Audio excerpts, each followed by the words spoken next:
2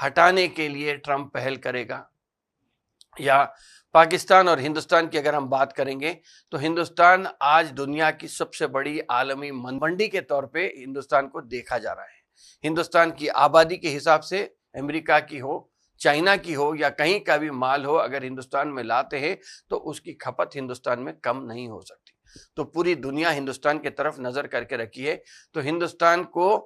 امریکہ نظر انداز نہیں کر سکتا۔ اگرچہ کہ 56 انچ کی دوستی تھی، لیکن 56 انچ جا کے اب شاید 240 انچ پہ آ کے رک گئی ہے یا 40 انچ کی ہو گئی ہے۔ تو یہ دوستی اپنی جگہ ہے، لیکن ہندوستان معیشت بدلنے کے لیے پوری دنیا کا آج بہت بڑی منڈی ہندوستان کی ہے، اسی لیے ہندوستان پہ نظر ہے۔ لیکن یہ بات آپ مان لیجئے کہ ہندوستان چاہے کسی بھی حالت میں ہو اپنے ایئر سپیس کو یا اپنے ڈیفنس اسٹیبلشمنٹس کو امریکہ کے لیے کھول نہیں سکتا۔ یہ بات ہندوستان کی پالیسی کے یا بالکل آپ نظریاتی طور پہ ہندوستان اس بات سے اختلاف کرتا ہے، لیکن پیسے اگر دیتے ہیں تو چین پہ نظر رکھنا ہو، افغانستان پہ نظر رکھنا ہو تو پاکستان اپنی ایئر سپیس ہو، ڈیفنس سپیس ہو یا کوئی بھی چیز کا استعمال کے لیے پاکستان دے سکتا ہے۔ اس لیے کہ ڈوبتے کو تنکے کا سہارا، اسی طرح پاکستان فی الوقت جو حالت غشی میں ہے یا موت کے بستر مرگ پر ہے، وہ پاکستان کبھی بھی ان امریکہ کے لیے قریب ہو سکتا ہے۔ میں سمجھتا ہوں کہ پاکستان اپنی قربت ضرور رکھے گا، لیکن عالمی معیشت کے لیے ہندوستان بہت امپورٹنٹ ہے۔ تو ہندوستان اپنے طریقے سے اپنی معاشی طاقت کو یا پوری دنیا کی معاشی طاقت کو یا پوری دنیا کے مال کو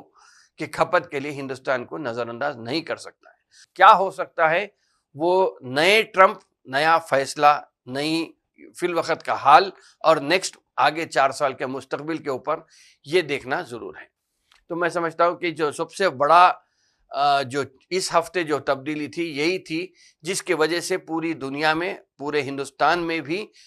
ایک قسم کی سستی آ گئی تھی مارکیٹ میں، جس کو لے کے کہا جا رہا تھا کہ چاہے وہ ریئل اسٹیٹ کی سستی ہو یا کسی اور کنزیومر مارکیٹ کی بات اگر کریں گے، تو جو سستی آئی تھی وہ امریکہ کے الیکشن کے بعد سے آہستہ آہستہ نظر آ رہا ہے کہ وہ پھر اپنی رفتار پکڑتی ہوئی نظر آ رہی ہے۔ یہ بھی کہا جا رہا ہے کہ 2 مہینے کے بعد ریئل اسٹیٹ پورے ہندوستان بھر میں بوم پر چلے جائے گا۔ تو یہ ایک سستی تھی اگرچہ کہ امریکہ کی اگر ہم بات کریں گے تو ڈونلڈ ٹرمپ کے اوپر بہت سارے ریسٹرکشنز آ سکتے ہیں، بہت ساری پابندیاں آ سکتی ہیں، ان کو چیلنجز آ سکتے ہیں۔ اس لیے کہ انہوں نے یہ کہا کہ اگرچہ کہ ہندوستانیوں کو بھی اس سے پریشانی ہے کہ انہوں نے جو غیر امریکیوں کے تعلق سے جو رویہ اختیار کیا ہے، جو پالیسی اپنائی ہے، اس سے کافی حد تک پریشانی ہو سکتی ہے ہندوستان کو۔ امریکہ میں پیدا ہونے والا بچہ امریکی شہریت کا حقدار نہیں ہو سکتا ہے، یا جاب ویزا ہوتا ہے اس میں کٹوتی کے لیے ہندوستان کے اوپر پابندی آ سکتی ہے۔ لیکن پھر بھی یہ دیکھنا ہے کہ جنوری میں جب وہ باضابطہ طور پہ صدارت کا عہدہ لے لیں گے، تبھی معلوم ہوگا کہ وہ کس طریقے سے آگے بڑھتے ہیں، کیا پالیسی اپناتے ہیں، کون سے ملک کو قریب کرتے ہیں، کون سے ملک کو دور کرتے ہیں۔ اگرچہ کہ یہ کہا جا رہا ہے کہ فری ٹریڈ ایگریمنٹ امریکہ اور ہندوستان کے بیچ میں جو رک گیا تھا 4 سال پہلے ٹرمپ کے دور کے بعد جو رکا تھا، اسے پھر سے ایک چیز سے عمل ہو سکتا ہے۔ یہ بات بھی ضرور کہی جا رہی ہے کہ جہاں تک چائنا کے تعلق سے ٹرمپ کا جو سخت گیر رویہ ہے، وہ 60% تک کی ٹیکس وصولی یا ٹیکس لگانے کی جو بات تھی چائنیز پروڈکٹس کے اوپر، وہ بھی امریکی صدر پھر سے دوبارہ اس کا ازالہ کر سکتے ہیں۔ اگرچہ کہ ٹرمپ نے یہ بھی کہا تھا کہ ہندوستان کے اوپر جس طریقے سے ہندوستان جو ٹیرف لگا کر ٹیکس وصول کرتا ہے، یا خاص طور پہ ہارلی ڈیوڈسن موٹر سائیکل کے اوپر جس طریقے سے ٹرمپ کی ناراضگی تھی ہندوستان کے اوپر سے، اس کے اوپر ٹرمپ اس بار کیا فیصلہ لیتے ہیں وہ آگے وقت پر ہی، جیسا جنوری میں جب وہ صدارتی عہدے کا حلف لیں گے یا صدارتی محل میں اپنی جگہ لیں گے، تو اس کے بعد ان کے کیا فیصلے، کس طریقے کے فیصلے ہوتے ہیں۔ مگر ایک بات آپ یاد رکھ لیجئے کہ امریکہ کی جو فارن پالیسی ہوتی ہے، وہ چاہے ٹرمپ ہو یا جو بائیڈن رہو یا ڈیموکریٹک رہو یا ریپبلکن پارٹی کا نمائندہ رہو، وہ جو فارن پالیسی ہے اسی پر ہی عمل کرتا ہے۔ تو ان سب کو دیکھ کے، مگر یہ ضرور ہے کہ ٹرمپ کے دور میں امریکہ کے واسطے، یا ٹرمپ اپنا نعرہ پھر سے یہی کہہ رہے ہیں کہ let's make America great again. تو ان کی جو بات ہے وہ اپنے اطراف امریکہ کو پوری دنیا کا چوکیدار، پوری دنیا کا پولیس مین بنانا نہیں چاہ رہے ہیں، وہ پہلے امریکہ کو سدھارنا چاہ رہے ہیں. ہو سکتا ہے کہ اس کے بعد پوری دنیا کی طرف وہ جائیں گے. مگر یہ بات ضرور ہے کہ جنگ بندی یورپ میں فوراً ہو جائے گی، لیکن فلسطین کے اوپر بھی ایک قسم سے امید ہے کہ وہ کس طریقے سے جلدی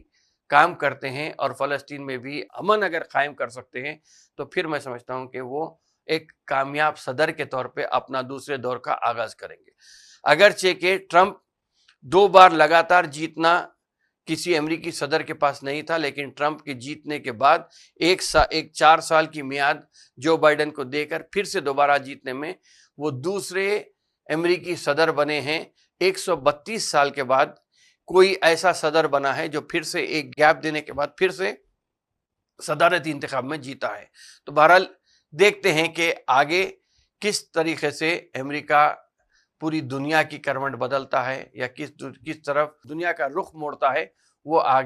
ہمیں آگے وقت پر ہی معلوم چلے گا. بہرحال انہی چند باتوں کے ساتھ میں سمجھتا ہوں کہ اس پروگرام کو یہیں ختم کرتا ہوں. انشاءاللہ تعالی آئندہ ہفتے پھر ملاقات ہوگی، پھر بات ہوگی. شکریہ. خدا حافظ.